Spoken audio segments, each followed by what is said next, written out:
This podcast is a production of Unfiltered Studios. If you would like to know more about joining Unfiltered Studios, please visit our website at unfpod.com for more information.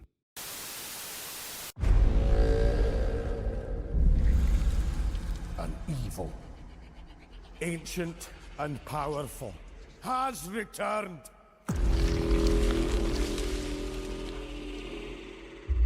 Prepare yourselves.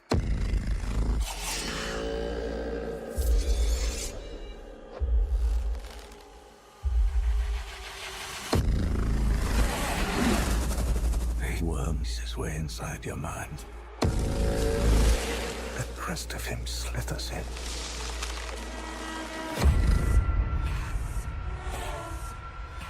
I think he has been here. I think he's been here among us all along.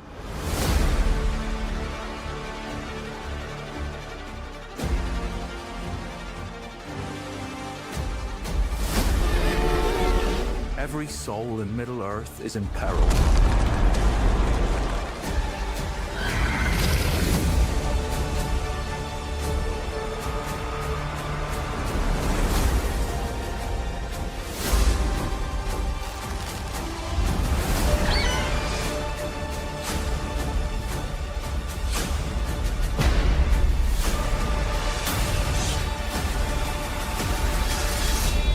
He's so long.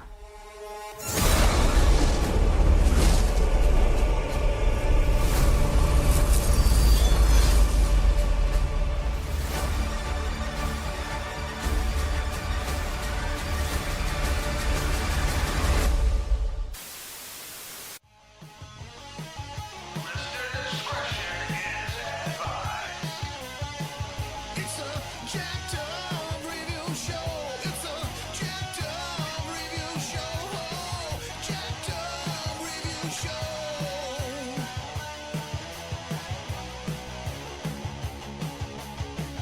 It's a jacked up review show.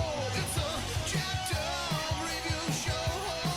Jacked up review show.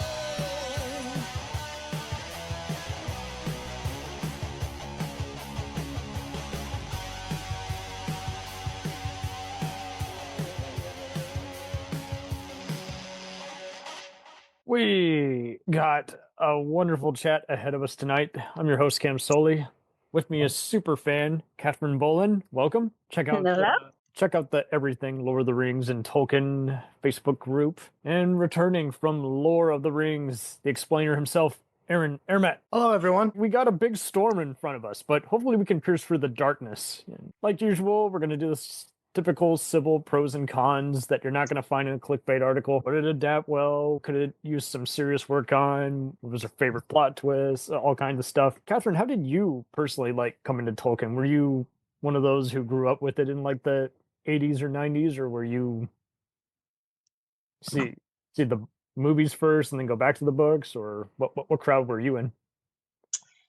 My first introduction to Tolkien was getting assigned to The Hobbit in my 7th grade literature class. Nice. That was the fall of 2001. Sweet. December of 2001, Fellowship of the Ring dropped.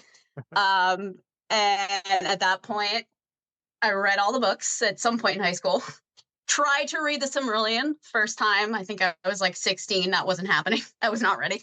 Kind of got disconnected from it for a little while, but post-COVID and such, started listening to podcasts and diving more in, finally finished some Silmarillion, and just got way into it.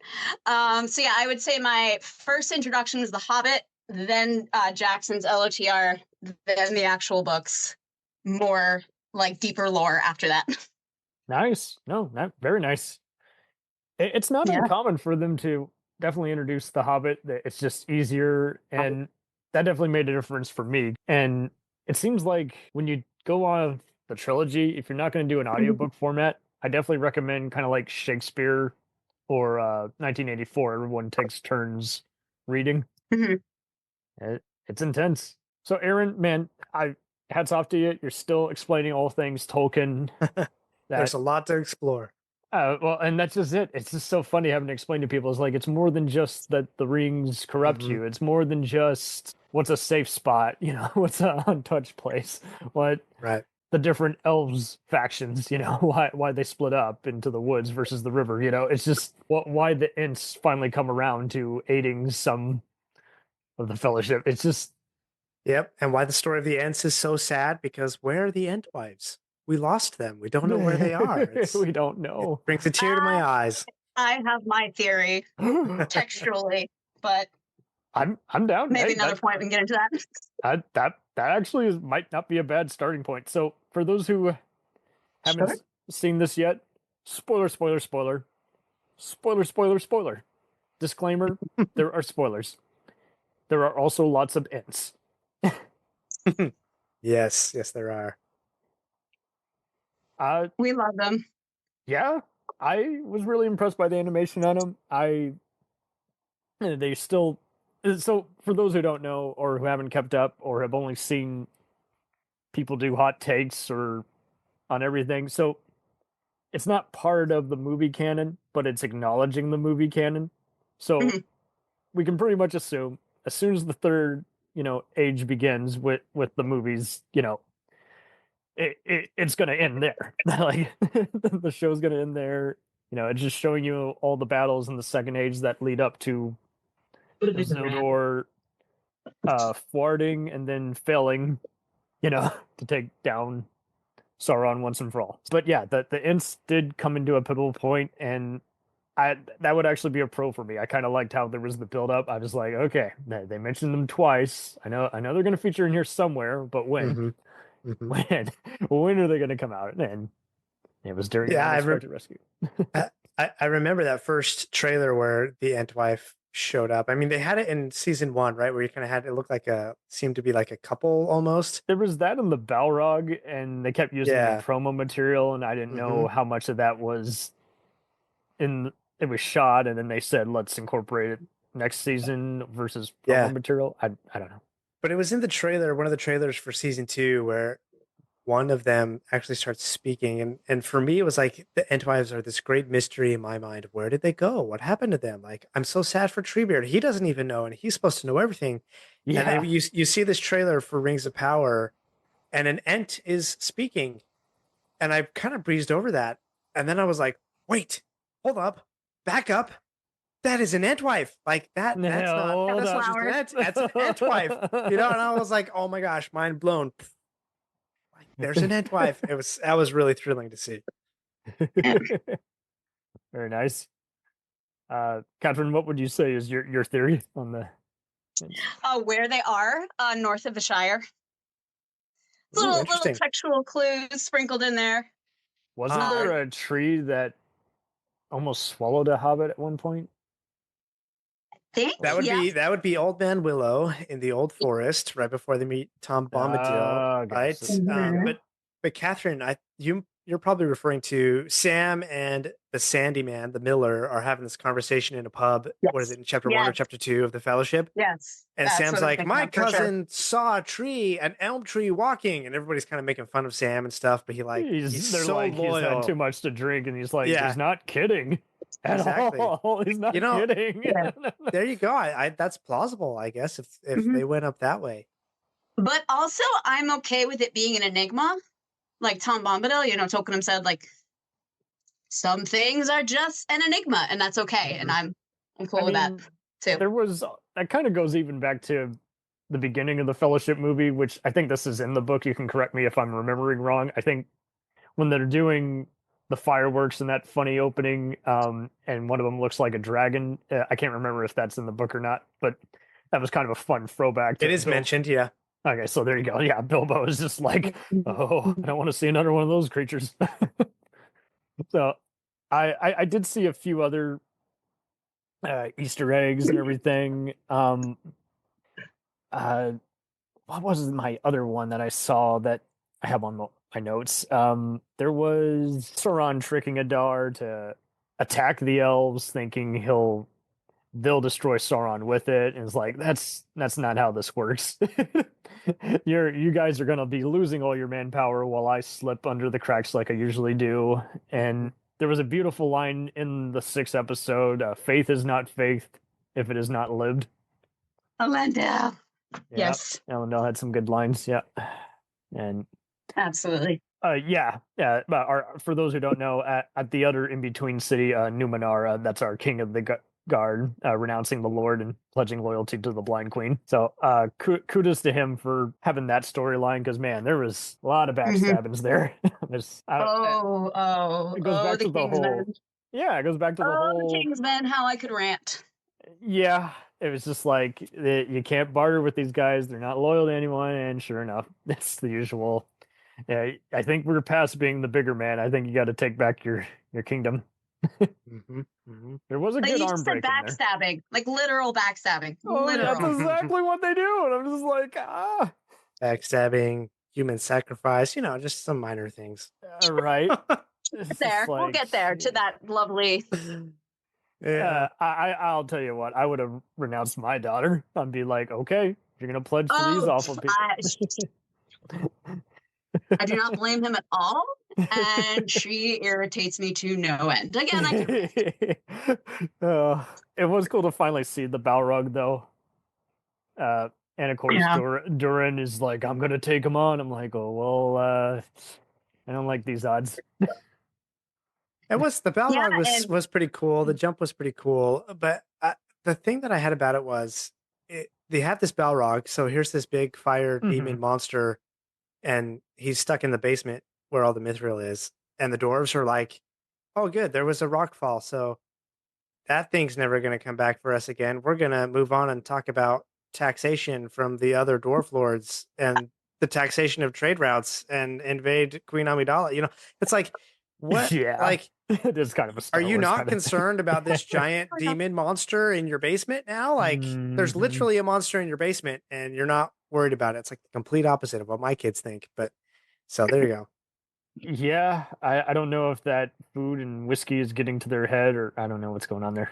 I thought there was a really interesting reversal of roles with during the third, during the fourth, because you start off, during the third, the present king is the one who's very trepidatious about, First the loyalty, now the going other deeper, stuff. taking more risks, mining, and then it becomes the exact opposite once he gets the ring. Absolutely. Oh man, there was another. Speaking of Star Wars, there was a good actor they had in there as Cerdil, that other elf who originally Elrond asks, "Hey, I need you to, take these rings, destroy them," and of course, he twists it and says, "How about I meet you halfway? How about I return them?" I'm like, no, that's not what I asked you to do at all. But yeah, he's another actor. You look him up. He's been in everything: Doom, Star Wars, Rogue One, Law and Order UK. I did kind of get wary after a while of Celebrimbor being taken advantage by Sauron and Halbrand form. The Celebrimbor banner. Come on, buddy. You got to call a spade a spade. This is just not working. But I do think they covered it up for a bit, just showing, hey, he can deceive him by making the battles outside his, village looking harmless when really everything's on fire. And yeah, and that moment when he's basically Sauron by now, he sort of like closes his eyes and it's like a little head, like he's like pulling those. He's like working his Mire magic. Charlie Vickers just being an absolute master, like he's made to play this role. Charles Edwards too. Remember, he's a deceiver. Yeah. They gave Arondir, the heroic elf, more to do on his various quests. One of my favorites. I love that he's not like, one of these high elves like, Gil-galad being the king, or Elrond is just like, he's Elrond. He's a soldier. He was politely disagree. Guarding the Southland because people had allied with Morgoth, but then he's up there, the Elvengers at the end. The Elvengers, I love it. And it's that, even the smallest person can change the course of the future idea, right? Because of his actions, because of his honor. It's the honor. He's earned that. And then he's still having to find himself to disagree with the head elf, and it's like, well, so this is why they go their separate ways. They just cannot. Oh yeah, I really hope he finds more to live for than vengeance against Adar.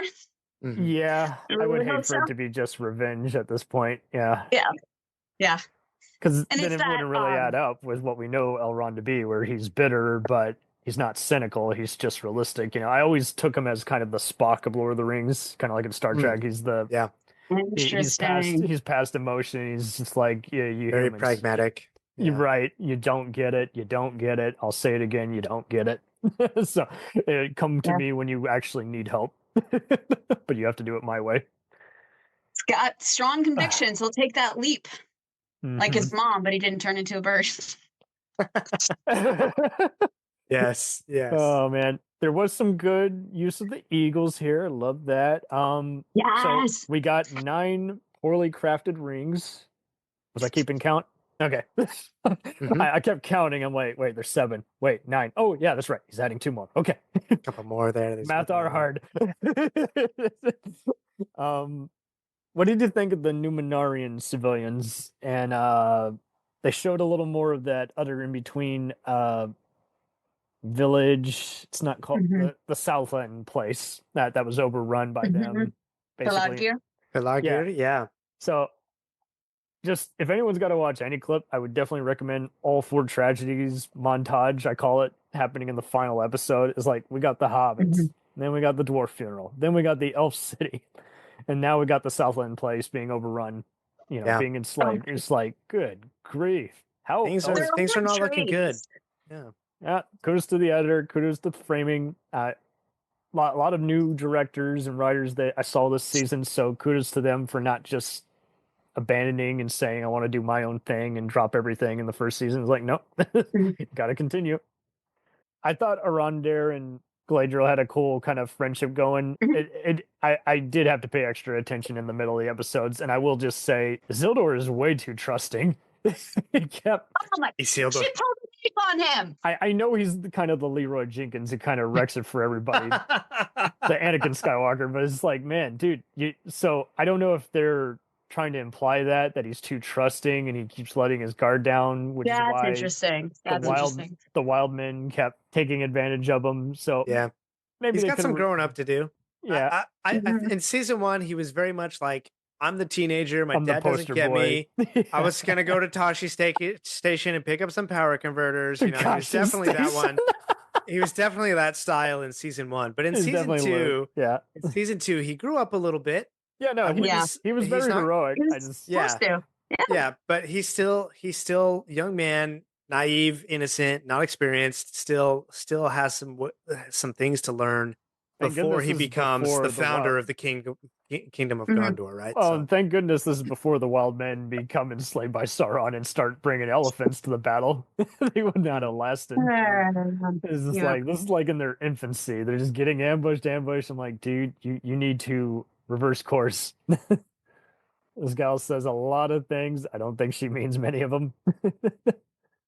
yeah, but Ugh. that scene with the spiders in the cave, though, very reminiscent yeah. of Mhm. Shelob and Ungoliant, the great tradition of spider monsters. Yeah.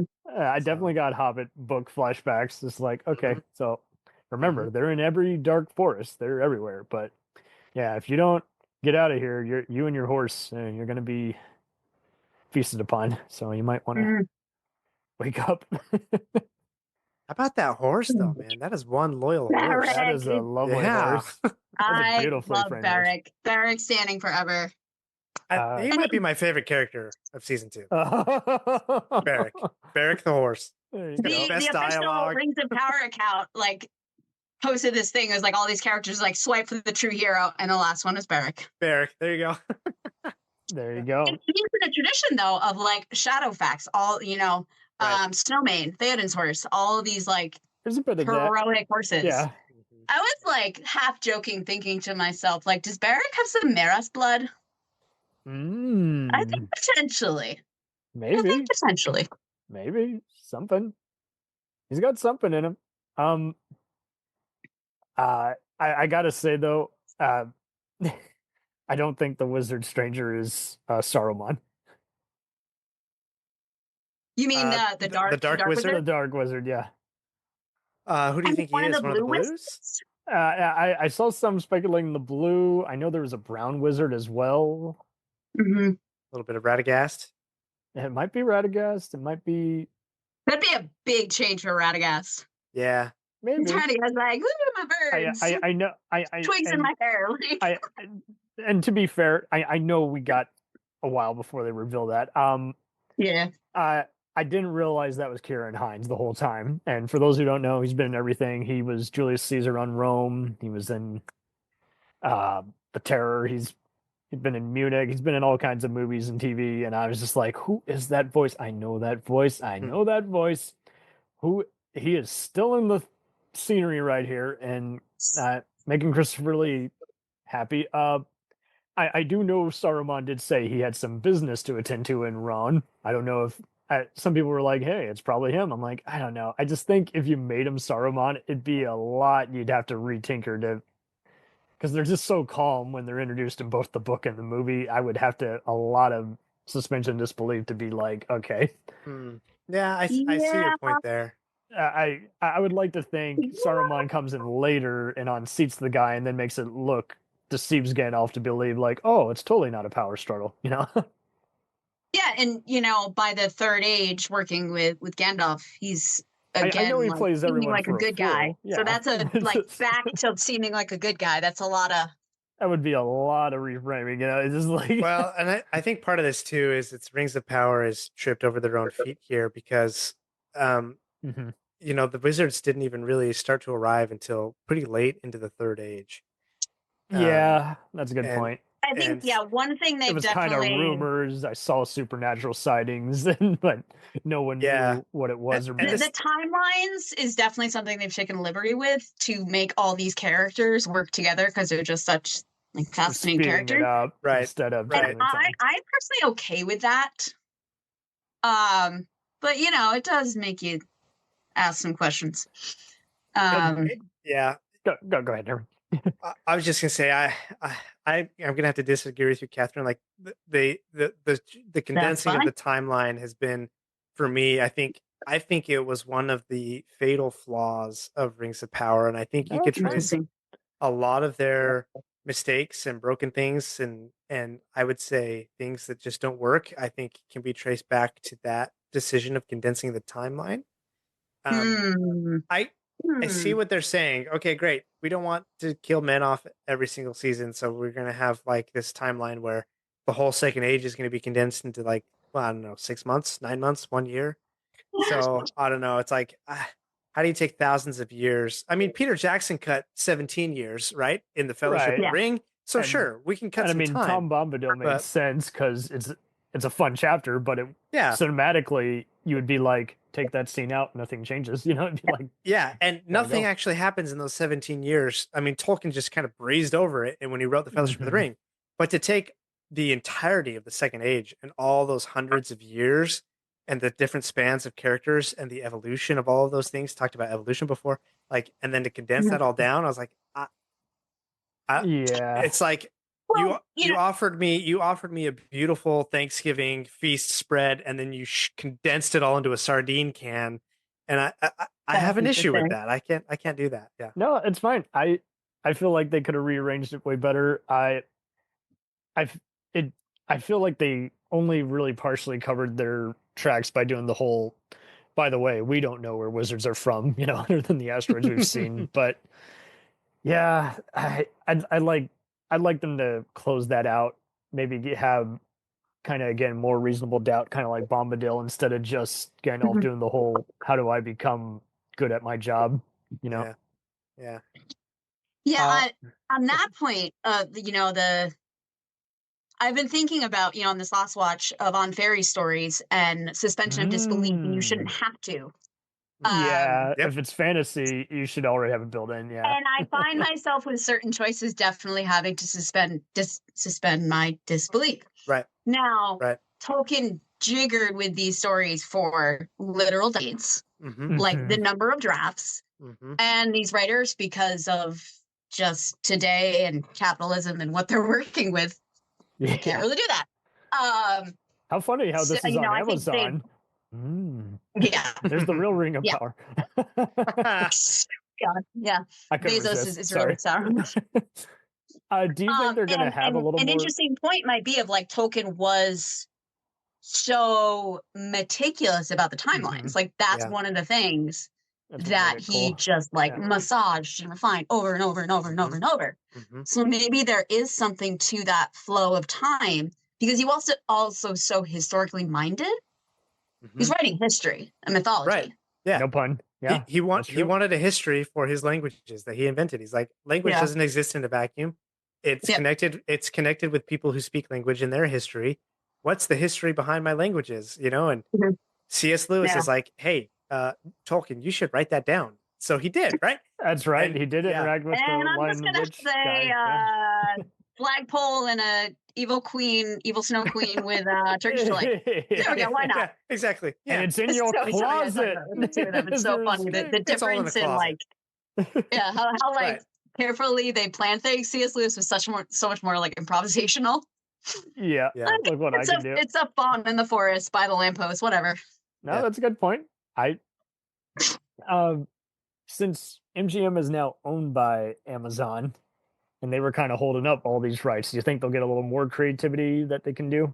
I If have been New Line wondering Cinema about the owns fall of it. Numenor. Yeah, it's like they were splitting the bill, and that was kind of what was the holdup from the start, is they couldn't adapt directly from Silmarillion, and other. They Yeah. couldn't mention Yeah. a few other characters. That was the roadblock.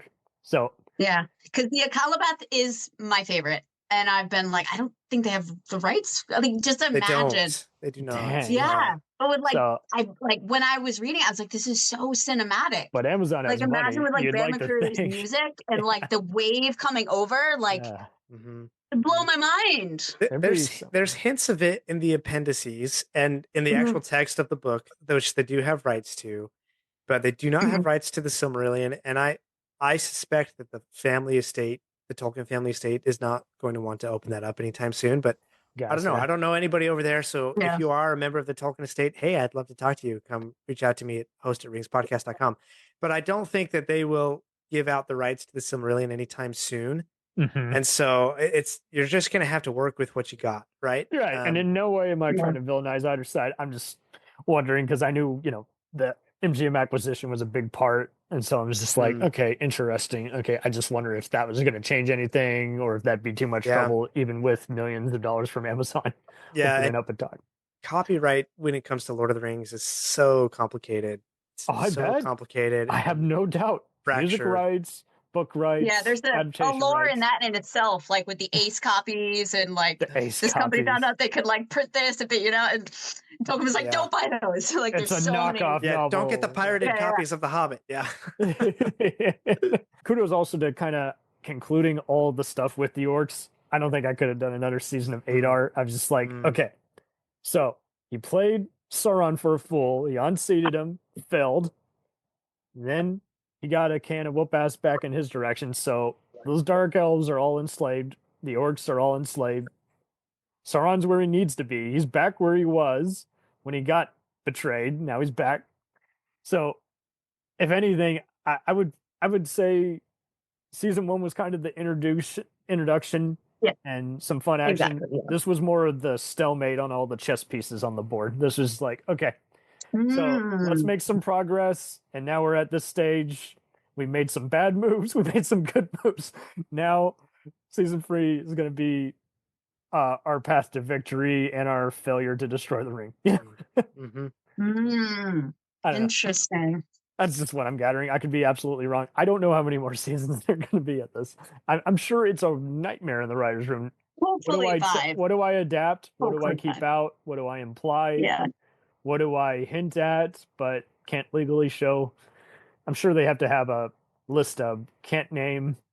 Yes, Can Baron and imply. Luthien is one of those. Do not touch Baron and Luthien. There you go. I want it. I want it. Uh. The ring isn't tempting us. I want it. Oh man. I wonder if, going back to what can they show of Numenor in the fall of Numenor? Are we going to get Sauron in Numenor? That Yeah. makes I sure hope The sense. so. temple for Morgoth, and I think you're right. He's got nowhere else to conquer really at this point. he says he fears it more, more than anywhere I else. totally missed that. So, Yeah, wow. well, Yeah. Sauron is rising in power. The elves have been broken. He's got his rings of power, except for the 3. And so who's left to challenge him? Well, these men of the West over there. And when our father Zone hears that, hey, there's this uppity Maya over in Middle Earth who's calling himself the king of the world, he's like, I can't have that. I'm the king of the world, right? Mr. Mortal Man, prideful man. And so he takes his whole armada, like he mobilizes the entire armada, the fleet, all the infantry, all the cavalry, everything of Numenor, and he's going to attack Sauron in Mordor. Well, Sauron takes his forces out there. They see the Numenorians out there on their fleet, and Sauron's servants, his army, they're like, we're out. See you later, buddy. And they run away. Yeah. They're gone. And so Sauron's like, I see that I cannot achieve my goals through warfare with the Numenorians. I must do something else, right? And so he does what Sauron always does. Mastermind again. Yeah, exactly. Yeah. I'm gonna tell a few lies. I'm gonna pretend to be a friend, and Much like the Emperor. Yeah. Yeah, exactly. And so, yeah, that's where he is. And the way he comes to know, you know, the desires, the maybe not the most wholesome desires of who he's dealing with, you know, pretty quickly he picked up, like, what does Celebrimbor want? He wants to be honored, rise above Feanor. Like, that's the string he pulls. Yeah, I'll tap into that pride. Yeah. And then, you know, we get to Numenor, we see it in season 2 with, you know, Farazan looking like, oh, you know, what was always going to be beyond our reach, the immortality, which was a gift. It was a gift. It was a gift. Yep. Bingo. But he doesn't see that, right? And yeah, he's like, why can't I be immortal? Remember, the door is open. The door is shut. Door is shut. The final battle. So I'm glad you guys opened up that channel. So my speculation, if that's the case, given all the people that the Lord in Numenor was branding as traitors, wouldn't take much for Sauron to go into a forest where they're all circling and get. I have no doubt he'll go to the Wildmen, but he might go to all the other guys at the Southland place who are just getting out of there and just say, "Hey, what can I do to help reinforce order?" But really, it's going to create more chaos. He'll take down the kingdom, but it'll be in his name, not their name. Yeah, Sauron's got a lot more alliances that he needs to build. Say alliances. Wouldn't take loosely, much to have. It's more like serfdoms that he needs to conquer, like the Haradrim, the maybe those Corsairs. fish creatures. I don't know. Yeah, he's got some work to do before he's ready to you know, enter into the Third Age and have all of those battles. I mean, all the other poetry they did sneak in there, I thought was very well timed. I didn't, and so kudos to the producers for hiring some people who are just used to, like, season 1. I was looking at the credits and it's like, man, they got every other person from The Last Kingdom or Vikings or Game of Thrones to do behind the scenes adventure for this show. Yeah, this season is like, okay, let's get more of the costume and period guys. We gotta go back to the suspense well, and then so I think visually, like, visually, I'm sure it's entrancing. I hope it gets at least some Emmys for, like, costumes or something. Like, some serious work went into this particular season. Yeah, but like you both summed up, there were some stuff is like, okay, I would have done that different. It didn't get to the point where I'm like, okay, they're just making this up now. I'm done. I think it's that spirit of, you know, even if it's this Beowulfian sense that the Prancing Pony podcast, I love that talked about. Yes, you know, even Tolkien, if, like, victory seems impossible, you don't, like, run away. Wasn't he inspired like, by you go Beowulf? down swinging. I think that they captured in that sense of always searching for the light, because it is there. It might seem dark now. People might tell you you're crazy, you got no business doing this, but right now this is all that matters. Yeah, that's interesting, because I just recorded this morning some thoughts on the lyrics behind the song called "The Rider" from the new War of the Rohirrim movie. And Paris Paloma. Yeah, so it's good. a beautiful song. And I sat down and I just played that song on a loop for about an hour. and then just started writing down some thoughts from the Enya can't be the lyrics. only one. He's Yeah. making beautiful and music. that was the main takeaway was when things are dark and bleak and most desperate, you can't give up because you're not alone. Like, You can't be give the up. light, stand up, whatever your light. challenge is, stand up, be the light. Those that those they will rise up and they will follow along with you. Like, arise it. now, Rider. It's a I'm getting tingles right now just thinking about it I again. love but it. it's See? such a beautiful, And if beautiful you go message. down, if you go down either way, you know, isn't it better to go down? Yeah. And Win. that's what Theoden told Aragorn. He's like, look, we're gonna ride out of Helm's Deep and we might cut a road through. I don't know. And we might just die, but either way, we're gonna go out worthy of song. Let's bring worthy it of back a to song, song, right? yeah. It's gonna be worthy of song. And Tolkien put in that very clear contrast of Denethor, who Denethor, is just beyond despair. You know, I think my line is broken, so I'm literally gonna douse myself. I'm literally gonna burn myself to Going death. down in flames. It's like, he's alive. This is easy, man. We got this. No, that's a good call out. Yeah, I mean, as you were alluding to earlier, is like you have to sing not only to kind of invite other people to join a chorus, but also is like we're feeling it. We got all these vibes, all this energy, and all these awakenings. It's definitely a very socially conscious and emotionally conscious way that they always incorporate this. It's not, if you had done this in old school Hollywood, they would have been like, okay, it's a musical. It's like, well, not exactly. There's music, but it's not. Top hat and canes. Yeah, it's not we sing and then we break for plot exposition and then we go back to singing. It's like, no, we sing because it's what we do. It's like it's already part of our culture. Door where the air is poison in your lungs. Like, Yeah, goes back to the chorus. My fair Sauron. And Melkor and his Discord. right. Discord. Hilarious reel of like this little kid with like a church choir going. Oh yes. Oh, that's so funny. Oh, that's so funny. Beautiful church choir. This one kid bowls it over, dude. Good job, Melkor. You did it. You did it. Oh. I think there's a meme that's like, you know, it's about one guy that got kicked out of the choir for singing badly and then became evil. Exactly. He was the spoiled Why guy. you have to be nice to the quieter kids? The quiet guys, yeah. I don't want to There go always in the will be that evil though. Like, no, seriousness. That's another big theme of Tolkien of it's a constant fight. And that goes back to that, you know, you just have to keep choosing good. You just have to keep choosing to step up and fight. Did he ever, I don't know his history, did he ever have any issues greenlighting this to people back then? Or was it just kind of one of those, if you got an idea, pitch it? Oh, you mean all the drama with Just different publishing. publishers? Yeah. That's a whole thing, and I couldn't recite the specifics, but I know it was a He had a whole lot drama. of trouble with publishers. Like, the only reason, okay, let's take the Tolkien theme of chance here, right? So He took a chance. Tolkien wrote this draft of The Hobbit. They were like stories that he told his children by the fireside. He has this draft. He lends it to somebody who lends it to somebody who sees somebody who gives it to a publisher's kid who's 10 years old. He reads it and he says, hey, this would be a great book. So they publish it.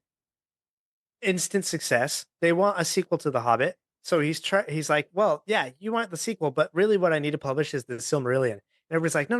We don't want the Silmarillion. We want Hobbit. So it's like he starts trying to write the Lord of the Rings, and it becomes much more darker. He sequel of the Hobbit, blah blah blah blah blah. And he's like, I still think we need to publish the Silmarillion. No. We don't want the Silmarillion. We want the Lord of the Rings. So we publish this Lord of the Rings. And then for decades, he's like, okay, now can I finish the Silmarillion? No. We don't want to publish the Silmarillion yet. I got to keep working on it. And so it's like this whole decades long battle of what do I publish? How do I publish it?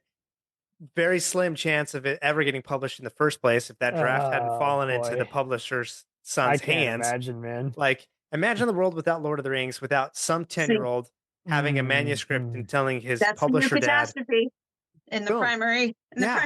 And world. it so is. It absolutely is your catastrophe. Like, imagine if those chances had never Yeah. happened. Like, we would not be here. We I wouldn't think the have world any would be a darker place. wizards. It'd be taboo Yeah, to it's talk about. also Yeah. why, when you've read the Silmarillion, the different lens you can bring to Lord of the Rings. It's like Theoden, looking like Orome the Great. It's like you don't know the significance of that. Right. Yeah. We'd see kingdoms, but we wouldn't see any real magic or what makes everyone stand to power. It wouldn't be as deep. Yeah. It'd be like it's Or one that size power sided. again of Sam seeing Eärendil. Like you don't get the significance. Yeah, but this is one big grand story over thousands of years. Oh, and guess what? It's also your story and it's my story. And we all have a story in this little Middle Earth saga. Like it's just it amazes me. It really does. Oh man. And that's why it's all timeless. And there are many of us who are completely obsessed. Yeah, guilty. Guilty as charged. Guilty as charged. I was talking with somebody tonight and he was like, "So what other fantasy authors have you read?" And I was like, That one. I'm sorry. I only do Tolkien." And he's like, "Really? What about Terry Pratchett and blah blah blah blah and all this other stuff?" And I was like, "I'm sorry. I can only do Tolkien." I've read a few others, and you're definitely like, oh, that's a Tolkien thing. Well, but that's just it. Like sometimes people. One of my least favorite things when talking about any pop culture is everyone's like, "Oh, so you don't like this genre?" It's like, I just like how this is done. It goes beyond. You got people who aren't even sci-fi guys who love reading and watching The Expanse. So you're just like, there's ways to come across it. I see people who don't like horror, but unless it's like a Spielberg thing, like Poltergeist or Jaws. It's that there are ways to stand out, and it's beyond just the norms. It's like it's because of how they did it. It was atypical. It's different. Yeah. To me, it's not so much the dragons and the magic rings and the magical now horses. That's second nature in every fantasy now. You're just like, okay. It's all cool. It's all really interesting to like immerse yourself in, but it is those values and the characters and the interconnections and all these the mystery, the depth of that. All these unwritten rules that each of these villages and societies have, and I mean, and the fact that the biggest change when you look at even the movies is like, okay, so we're gonna do a switcheroo. Let's have the elves, who actually in the book, help out at Rohan and Gondor. It's like let's have them just help out at Helm's Deep and get slaughtered. It works better cinematically, even though it's a big change. But you're just like, everybody was able to kind of. I really like that thematically because it makes sense. The callback to the Last Alliance. True. Yeah. It was kind of their way of forming a second fellowship. Yeah. We are here to honor that allegiance. And then he dies. Allegiance. It's so sad. The Dun, tragedy. dun, dun, How dare- dun, dun, dun, dun. It's a beautiful moment of like the rarity, maybe, or the elves aren't so much used to I mean, death. I've done They might this. battle like that, but I've done it's this not argument with John Grisham movies when people are like, or Tom Clancy books, and they're like, "Oh, this is different from that." I'm like, yeah, because if I outline that for you, I will rob each respective book adaptation of its suspense. You have to keep that in the book and eliminate it from the movie, because then I'll know exactly what's going to happen before it happens. It's just like different mediums. Like you're seeing this now with all these successful video game adaptations, and Lord of the Rings has had plenty of fun video games, don't get me wrong, but it's just like, yeah, this works as a game. This would be terrible as a movie because you would just feel left out. You wouldn't know what's going on. You just see a lot of mindless action. It's just it's just amazing having to tell people again and again. And same thing with the studio execs. They're just bedazzled by everything going on. They don't know why it works, and you're having to tell them, you guys figure out the marketing. Here's what you need to market. Let us figure out how to make it. Don't come in the editing room. let us cook. I mean, it's interesting, with Rings of Power versus say that the Jackson trilogies, which The Hobbit, I think that they made that almost a whole other story. But anyway, Yeah, you're not alone. So good. There's been oh, it's fan fiction, and even I said it at first a little bit. I had to be won kind of the over a best little way bit to put it. pejoratively, but fan fiction in the sense of they're filling in these gaps. Yes. Telling stories that weren't there, but it's all these puzzle pieces that do fit in this universe. Probably the biggest one was definitely having Saruman talking with all the elves on their conquest. It was interesting because he's absolutely both he and Legolas are absent from the book. But I thought that was interesting that they put him in there as see, this is the guy who becomes the backstabber eventually. Interesting. We're seeing him in a good light, at least once on film. Yeah, Legolas with those crazy contacts that oh my god weren't there. how about the giant river chase that lasts a page that goes on for about 20 minutes? I'm sorry. I'm sorry. I didn't mean to bring that up. And if anyone mentions Tauriel to me, you're only human. Humans. Yeah. Who is really truly human in this Tolkien legacy? Because it seems like almost all of them get supernatural powers, mess with magic, or get corrupted by the ring. Well, you get the Rohirrim, right? The Rohirrim are the most so that's relatable the in humans. between. That's as human as you get. Is those villagers who are they're not Numenorians. They don't have that longevity. They're not Dunedain. No, that's a they're good not point. Superhuman. They don't have the abilities that the hobbits do. It's almost like the Hatfields and McCoys. They're just don't come across our property, do not pass. Leave us alone. In a way, hobbits, they are they're another humanoid race, but yes, they're kind of us. They're kind of the most relatable. They just although it work is the so land, wild. They have some really little simple, very cool capabilities. Although, but, man, I would hate to just always be called by just everybody, just especially in spite, just always being dubbed. Yo, you halfling, get away from me." Halfling. Just everybody Half-wit calls halfling. them. Yeah, and Fair whether enough. it's Sounds nice there. Full of a took.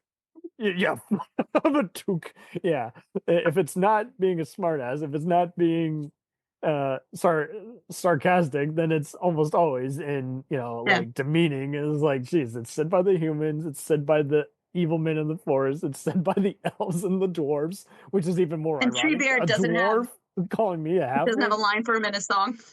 Yeah, I think don't even know you all. I don't even can add you. know you. Yeah. Well, that's an interesting thing because when you look at the Hobbit, the chapter of the Hobbit, Bilbo is encountering all of these new things for the first time. Every single new chapter, he encounters trolls and elves and It's orcs always a and troll. Yeah. But they reverse the question and they're like, "What is this? What is a Hobbit? What is a Hobbit?" Almost every chapter, you can find somebody will ask, "What is a Hobbit?" And more words are not. I'm totally spaced on that. It's all there. It's all there in every single chapter of the Hobbit. Oh man! But he's chosen because hobbits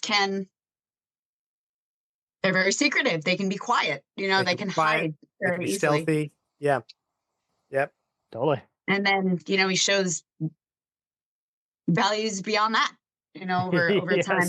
An amazing Thorin resilience finally to the ring. comes to see. Yeah. On his repenting deathbed. Good wins all. Yep. We have gone far afield from Rings of Power season 2. We have. We are just wandering in Middle Earth. I love it. I wouldn't mind a Thorin Oakenshield reference, but that I think I think we pretty much you guys spelled out. We summed up.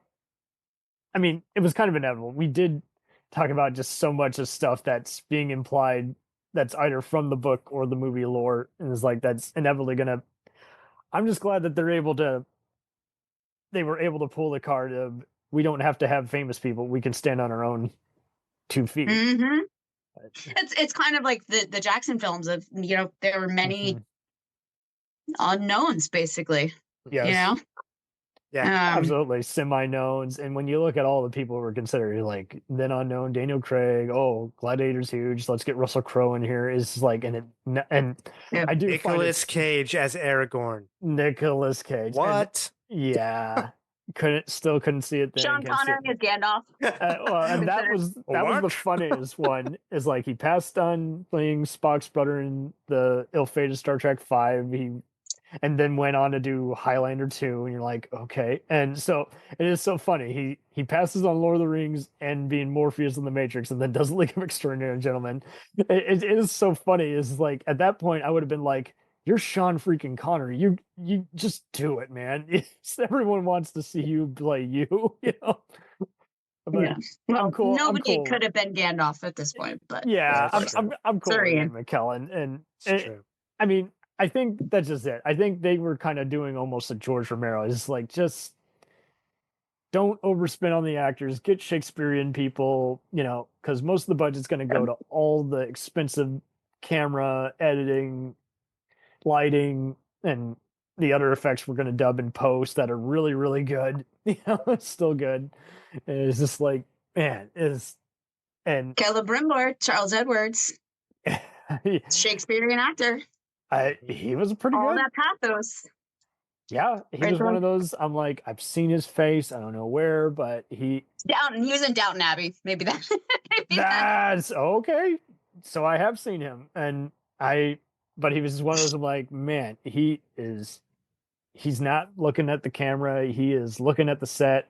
So kudos to everybody who staged him, rehearsed this with him. Is like, he's got to act outside of this, you know, psychopath in human form, and then he's got to do all these other things. It's like, man, how do you? And again, your character believes in what he's doing, even though it's a terrible move. How do you, you know, keep our interest? It's the moral grayness that's there of like, he does have a lot of honor, but you know, it's this ego, it's this pride that Yeah, Sauron can exploit. Mhm. Sees Let's it in a see. split second. And uh, he's the one who chooses to lie. And Sauron pulls this like reverse psychology, like, no, right. you're gonna with lie to you, Gil-galad? you Oh, need how me. could You you? need me. You need me. And then he exploits it. He's like, but hey, guess what? You already lied. So let's just keep going down that road. You know? Mhm. Oh, Well, man. I didn't speak about him enough because I just love hating him so much. But kudos to the actor who did play, you know, Hellebrand, you know, Sauron in Halbrand. human form. Charlie Vickers. Oh, Yeah. amazing. Vickers. Yeah, performance. he had the Another human one who Paris. I think deserves an Emmy. He does. It's these little nuances he tapped into. And he didn't know that Halbrand was Sauron for the first episode. Mhm. And then they told him, and he's like, I can do all this research. It's to draw on. Thank Well, you. Kudos to him for. I mean, again, you got to play a human parasite. Kudos to Morphe Clark. I really felt like she had Galadriel great, down yeah. to a T instead of. I mean, kudos to all these actors. I don't feel like any of them. It's a great ensemble. It's like, I don't think when Clark came in, she said, "I got to channel Kate Blanchett." I can't measure up to that. That's a lot to measure. I'm sure the same guy playing Gandalf, same deal. It's like I can't play Ian McKellen. I got to play the character. You know, it's just that's ultimately what you got to do. You got to play the character. Don't channel the actor because inevitably you're just going to be needlessly compared to whoever originated it. You know, it's just play the character, and it helps that this is before they become the badass that they are. So you just gotta just go where you're Yeah, but comfortable. Galadriel evolution is super interesting because, you know, it's almost like a one-off line, but that she was like more rebellious and more of a warrior spirit. I mean, in this her youth. stuff, if anything, And they're like, okay, that's what we're gonna go with Galadriel. And, you know, you do see that with like the unfriend with Feanor. She does have this little bit of attitude, like, there was a lot of it. no, I won't give you any of my hairs. Like, I mean, like, it goes back to even in the movie when you see her saying, you know, oh, this is gonna, you know, Frodo, take that ring away from me. You can't stay here. You know, if you stay here any longer, I'm gonna take that ring from you, and it's all gonna go to hell in a handbasket. So it's just a lot of that same material where she's like, okay, I see the influence it has on me, but I feel like we need to use it. I just don't know how. I think that's really interesting. That little bit we see in the Mirror of Galadriel and those little hints of what she could be and the way they use that to show it's Morphe's Galadriel. I and those like absolutely. temptations, and they could no longer distinguish me from the evil I was fighting. Like all of that, these tensions pulling her. Well, kudos to how they framed every elf discussion. I never felt like they were on the same set and they were cheating angles. I never felt like it was a redundant conversation. It's like, well, anyone could tell you what we've already been predicting. It's like, no, they're all very, very, very, very aware. And the only thing worse than an argument is an argument with everybody's very, very bright. Everyone's pretty ingenious. And yet this is like, well, we got to go to plan C. What's plan C? I don't know what plan C is. We got to figure it out. And it's just, it's mesmerizing too, because you could go so many ways with it, but no one has a resolution to any of it. Because if you don't use it, if you don't, they this is before they have to learn the hard way and realize, evil just keeps rooting. You got to just keep these rings destroyed forever and ever. And it is interesting just having, this isn't money, this isn't politics, this is a ring that has powers. It's kind And of a even superhero. Círdan, he's the wisest one they got in their arsenal. Yes. And Love Círdan, by the way. I want more in season 3. yeah, no, all the elves are very well casted. I mean, same thing with the Elrond actor. I mentioned him before. It's like, don't play this like Hugo Weaving. Just play it like Elrond. And he's another actor who you look at his credits and you're like, I know I've seen his face. And it's Juilliard, I recently learned. Well, there you go. Top of the line actors here. So Did not know that. Yep. You shall pass. Okay. But yeah, You're final. You are final. Yeah, your acting has no power here, sir. But yeah, I just dug all the different arguments. Is like, okay, but it wasn't just unpleasant. It's like, okay, so what are we gonna do with this? How are the elves gonna get split up? Aside from their principles and everything, and well, when are they gonna realize? Okay, like it.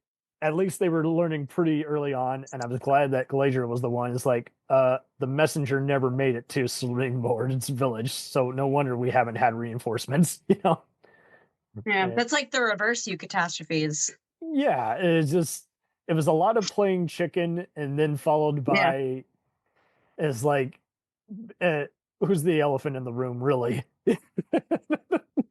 The Ollie And nowadays it would just be an email. So it goes back to that perilous realm of like, when we're not in this modern world with our conveniences, is like these things that can play out. Yeah, that's pretty cool. There's all these different things. So they did mention the 5 wizards, though. I will bring that up. So I'm curious. Last episode, yep, there were 5 of us. So I'm gonna be I'm hoping they show the other 3 somewhere along the way.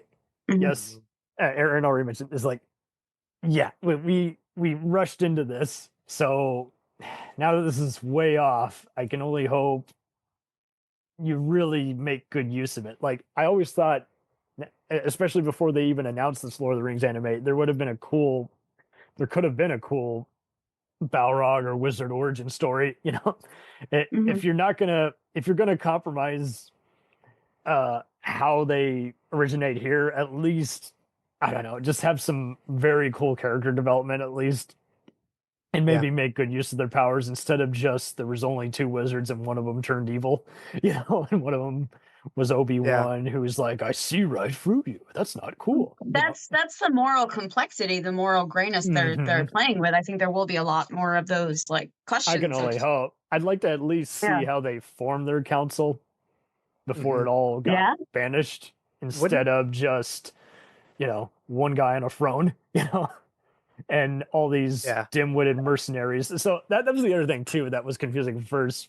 I was paying attention. I rewound because I do this with every show I watch. I'm like, I don't have time to rewatch, so I'm gonna watch this until it makes sense, And I was like, okay, so those mercs, okay, yeah. So they're kind of dim-witted. They were kind of definitely remind me of Nazgul. They're like, except minus the ghostly part, but they were definitely disfigured guys who are mercenaries, have no ethics code, and how wild how they kind of turned on him, the Dark Wizard. They're like, nope, you're on your own. You said we Mhm. were hunting a guy who didn't know who he was. Now he's got control of his powers. Now, I'm out. You can keep your Yeah. riches, or better yet, we'll take your riches and we'll flee. Wouldn't it be Gandalf cool is not if, one to be underestimated. Yes. Sound about right. yeah, Don't step on his toes. Sorry, Yep. Crusader. wouldn't it be cool if the Dark Wizard actually ended up being one of the Blue Wizards, and I'm for it. and the Gandalf, the stranger slash Gandalf, has to team up with this other wizard who happens to show up, who is Saruman the White, and they, as young friends, sort of, they Yeah, no, become I'm for it. they team up Do together, do and they we have to think we're take gonna out this see? wizard. Do we think we're gonna see a Saruman I think we are. prediction? Even if we don't, I think there's going to be an implication. Like, even if he's in the Mhm. last episodes, like, let me introduce you to my friend. But yeah, no, I think I can totally see a plot arc like that. It's like, how do we fight against this guy?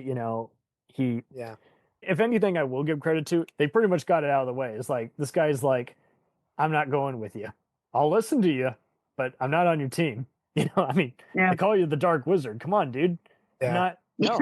And clearly, That means- Gandalf reveres Saruman. Like, he says he's Yeah. the head of my Yep. order. He's wise and he's powerful. Like, it's not. It's only until Saruman, plays out all of his cards Yeah. and reveals his betrayal that Gandalf He, realizes how like duped all the he's been. guys, he But- thought he was above it and he wasn't. And then next thing you know, he's like, Mhm. I can play along with this. Somebody's got to Yeah. die for my riches. So I think it would be cool to explore the depths of a Saruman slash Gandalf teaming up together.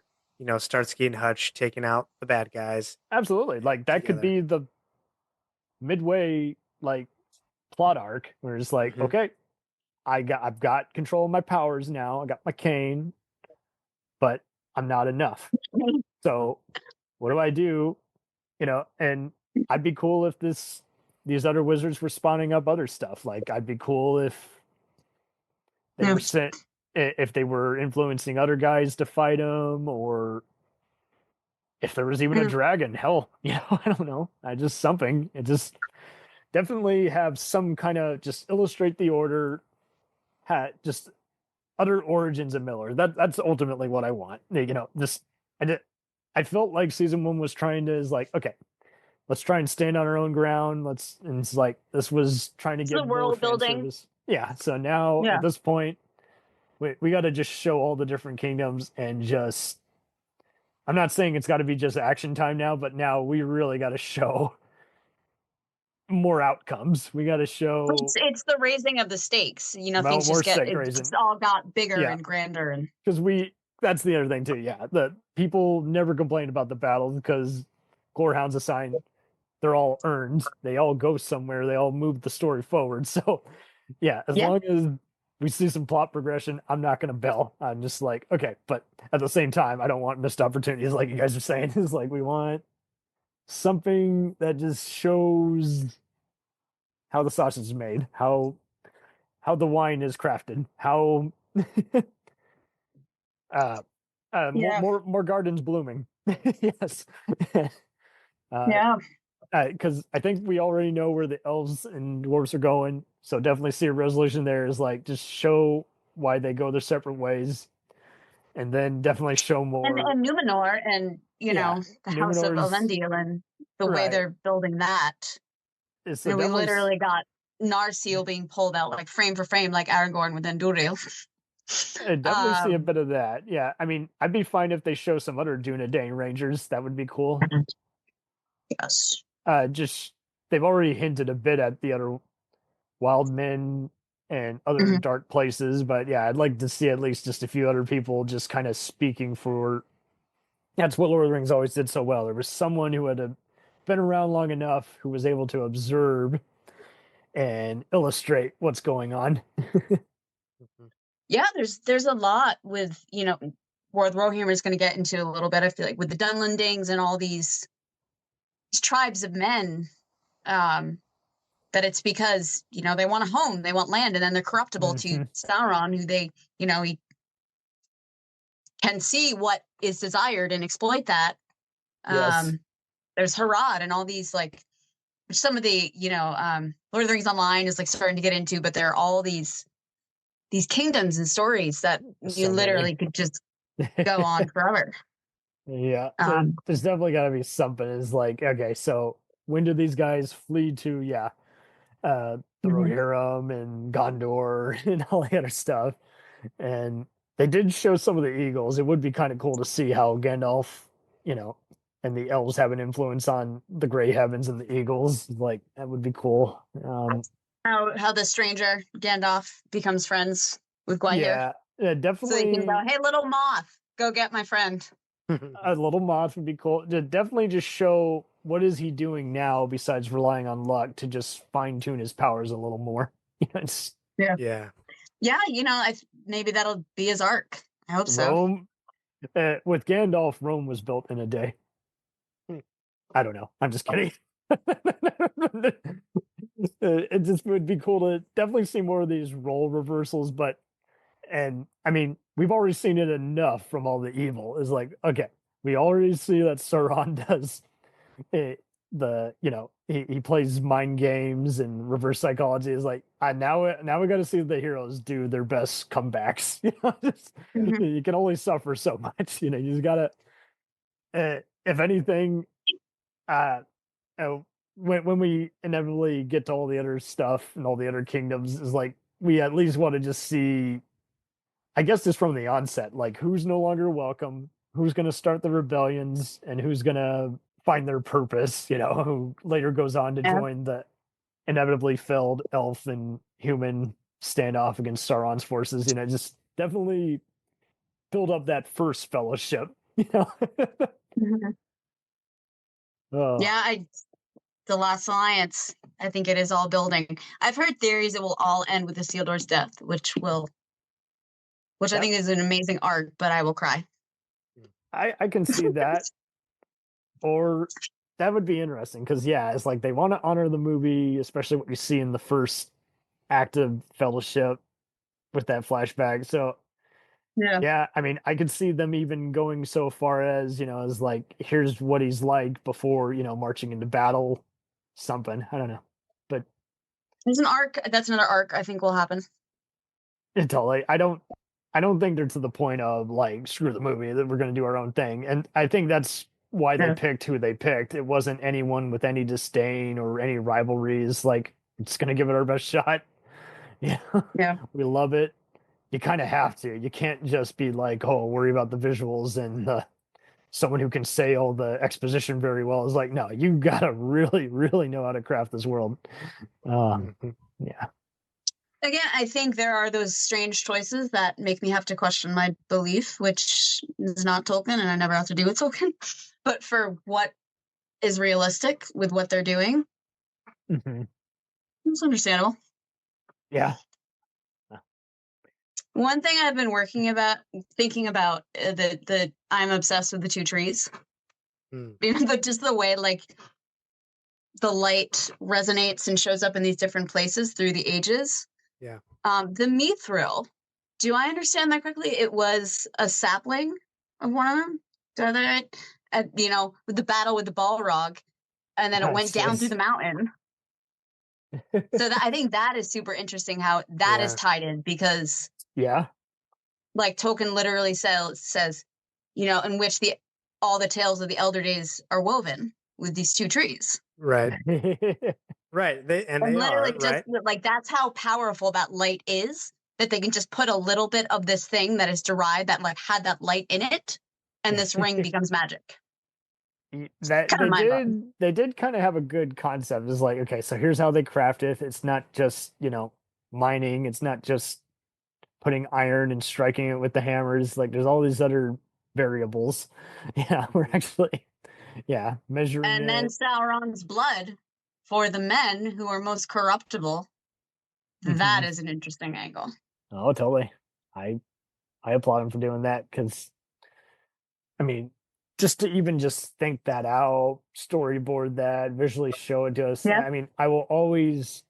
I mean, Aaron, you were hitting back on it earlier on fantasy, and you were implying as well, Kathryn, is like, when you are fantasy, you don't just imply, you show, you embrace, and so that's it. I The mean, inner consistency of reality. I always go back to Unfairy Stories. I love it it's so so much. funny how they inspired movies like Star Wars and Dragon Slayer, and then finally that was an ironic twist. That's what made the studio say, "Okay, now we can finally adapt something like Lord of the Rings." And it's just like, well, that's just it. Yeah, You have to show you can go beyond just regardless of being on time, on budget. You also have to show I have a vision. Here's how it's showing. Everything is illustrating what you want. You're going, that's brilliant. That's awesome. But you're also showing, I mean, this is how you have to show it. Like, this is how it's been storyboarded and shot. So there's so many variables. And it really honestly even goes back to even the meetings. It's like, is everyone on the same page? Or am I just talking to a brick wall here? Is this, and I think this is what has plagued so many people, even adapting anything from other books to anime. It's like instead of worrying about how similar it is to something, it's like here is just like the synopsis. Here's why it appeals to people, and here's why it'd be a pretty cool trip to the movies. But I mean, and kudos to them deciding it had to be a show. It's like, yeah. If the Silmarillion ever does get adapted, I do think series. Maybe even a for like series. a similar reason of like, imagine trying to condense that into even 3 hours. I think you could do a 10-episode arc. You would definitely need someone who not only has experience with the genre, but you would also need someone who just would make use of every episode. It couldn't. I wouldn't want to have it be just a Netflix thing and then, oh, whoop-de-doo, you've been canceled. You would want to have it be a very cool mini series. It's like, and you could sort of segment it in certain ways of like Fall of Gondolin, Baron of Luthien. You could do that if you want to do it. If you want to do an anthology, I'd be cool with that too. That might be even more preferred. So if you don't care for that episode, you might like the other one, which adapts this notion, this concept. Just all very speculative at this point because fair use, what is it? 2030 something when legally, unless the Tolkien Society Tolkien State changes their mind. 2070? Copyright expiration or whatever. We'll be dead by then. 2070. Within my lifetime, I hope. 2070. Yeah. I mean, hopefully they can meet them halfway.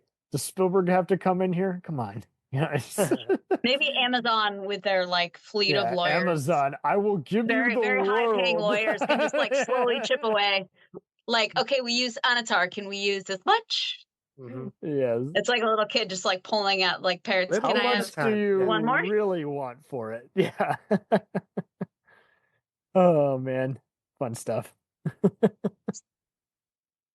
I want that Akalabeth though within my lifetime. I'm telling you, we got to. It'd be amazing. It would be great. All right, man. Gang, this has been an epic deal. Reaching, far-ranging. It's been very far-ranging, but we definitely wandered. Literally. Not all those who wander are lost, though. So we had 5 different side quests, but overall it was a big, cool journey. Look for this. All connects, so it all works. Yes, look for this in March during Monkey's Paw Week, and okay. See what I did there? It'll come out during other stuff like Twilight Zone. Okay, some other concept. Nice. We'll split it up into our favorite moments too, so that'll be cool. But where can we find you guys on the interwebs? Yes. Yeah, so, go ahead, Kathryn. Go ahead. No, you go first. You go first. I am KB1moves on Instagram because I am a dancer and slowly integrating more Tolkien things, art, and bringing together dance and Tolkien things on there. You go watch for more of that in 2025. Nice. With Bear McCreary music, of course. Nice. I'm on Facebook. I'm on Twitter, potentially moving to Blue Sky. That'll be see you announced there. on there. I'll see you there. Yeah, that's basically it. I feel like, if I go on TikTok, I'm like, who are these kids and why are they on? So I've never jumped in there. Hey, all good. Yeah, so come wander Middle Earth with me on the Lord of the Rings podcast. You can find me at ringspodcast.com. There you can subscribe to the Lord of the Rings podcast there. You can find me on all the socials. You could send me an email if you want to. But yeah, I do weekly episodes exploring Tolkien's writings, everything from the Silmarillion to on fairy stories to the Hobbit to the Lord of the Rings. Right now, I've been taking the Fellowship of the Ring, about 5 pages every episode, and so I do about 5 pages a week, and just kind of breaking those down and pulling out different themes and pointing out details that most people will miss, connecting it back to the lore, and so. Yeah, come wander with me at ringspodcast.com. In Professor Olsen's footsteps there. I love it. Yeah, exactly. I will definitely have to jump on that. Yes, really delightful show. I discovered it because the Who Would Win podcast was promoting it. Who would win? Yeah. It's still going on, and they've represented Gandalf on the show very well. And it's so funny. They've had to argue which version of Gandalf are you using. Is like, oh yeah, that's always Gandalf the Grey and White are the same being, but I will evolve to the White if you're gonna go there. Yeah. In a versus match. After passing through Shadow and getting sent back by the Valar. Yeah. Oh man. And it's also just a delight, just visually walking through a fictional world that has a relation, and you have to remind people is like, this is what Tolkien conceived as a, before modern day society. Is like, this was a better version of the He earth. said he wasn't quite sure it could ever come to a dramatic adaptation, but he was also in his time when those tools were a little more limited. Well, and who knows what barriers he was having to encounter in the book selling room. Yeah. Yep. I'm sure we could go on for hours more. Yeah. Yeah. Good. No, you guys have been a delight, and I'll let you get to bed, but absolutely follow them on the web, everybody. Kathryn Boland and Airmet on Lord of the Rings. And this was as epic as we could assume, talking about epic TV adaptations. Yes. Well, thank you for the invitation. Thank you, everybody. Absolutely. Have fun going down the rabbit hole. Just make sure a Balrog's not in it. Don't get lost. Don't get lost. Put dwarves on my Quaker roads. I'm a little ultra-religious. I'm a little bit gruff with billy goats. I'm disconcertingly real. I might be fictional. I'm a Middle East country.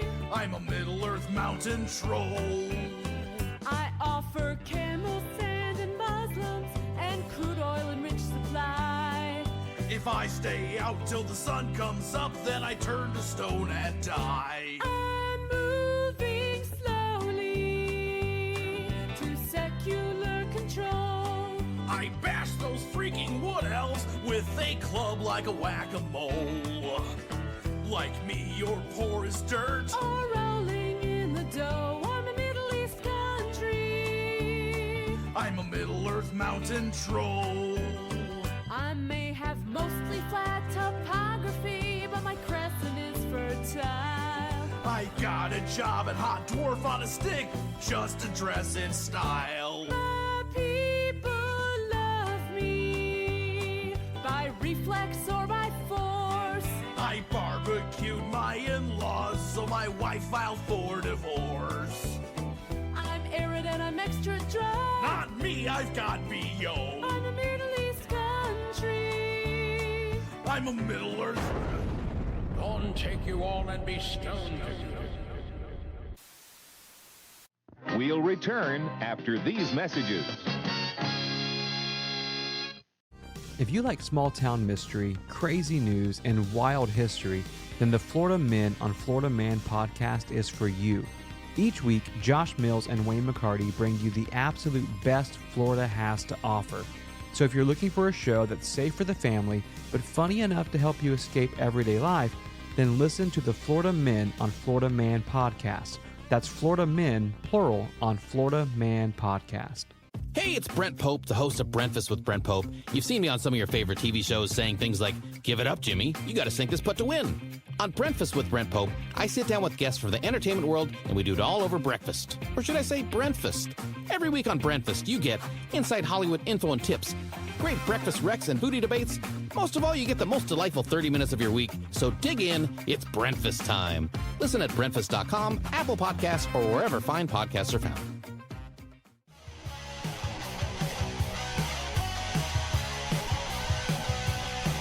Follow us on the web on Facebook, Twitter, and Instagram. The podcast is available on Podbean, Spotify, iHeartRadio, Anchor, Apple, and anywhere else podcasts are available. Feel free to review our show and leave comments on any of those sites. Thanks a million for listening. It's a jacked up